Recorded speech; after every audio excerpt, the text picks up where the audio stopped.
সিন্ধু সভ্যতা বা হরপ্পা সভ্যতা ছিল প্রাচীন বিশ্বের এক বিস্ময়কর নিদর্শন, যা আনুমানিক ৩৩০০ থেকে ১৩০০ খ্রিস্টপূর্বাব্দ পর্যন্ত সিন্ধু নদের অববাহিকায় বিস্তার লাভ করেছিল।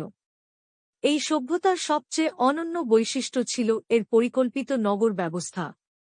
হরপ্পা ও মহেঞ্জোদারোর মতো শহরগুলোতে দেখা যেত সুবিন্যস্ত গ্রিড প্যাটার্নের রাস্তা, যেখানে প্রতিটি গলি প্রধান সড়কের সাথে সমকোণে মিলিত হতো। নাগরিক সুযোগ সুবিধার দিক থেকে তারা সমসাময়িক অন্যান্য সভ্যতার চেয়ে কয়েক ধাপ এগিয়ে ছিল। প্রতিটি বাড়িতে ব্যক্তিগত স্নানাগার ছিল এবং উন্নত ভূগর্ভস্থ নিকাশি ব্যবস্থার মাধ্যমে ময়লা পানি নিষ্কাশন করা হতো। ঘরবাড়ি তৈরিতে তারা নির্দিষ্ট অনুপাতের পোড়ানো ইটের ব্যবহার করত, যা সেই সময়ের কারিগরি উৎকর্ষের প্রমাণ দেয়। অর্থনৈতিকভাবে এই সভ্যতা ছিল অত্যন্ত সমৃদ্ধ এবং মূলত কৃষি ও বাণিজ্যের ওপর নির্ভরশীল। সিন্ধু নদের উর্বর পলি মাটিতে তারা গম, বার্লি ও তিল উৎপাদন করত এবং তুলা চাষে তারাই ছিল বিশ্বের পথিকৃৎ। হস্তশিল্পেও তারা ছিল অনন্য।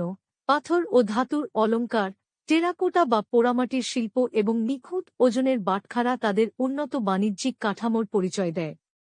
তারা মেসোপটেমিয়া ও পারস্যের সাথে সামুদ্রিক ও স্থলপথে বাণিজ্য পরিচালনা করত, যার প্রমাণ হিসেবে বিভিন্ন স্থানে সিন্ধু সভ্যতার স্বকীয় সিলমোহর পাওয়া গেছে।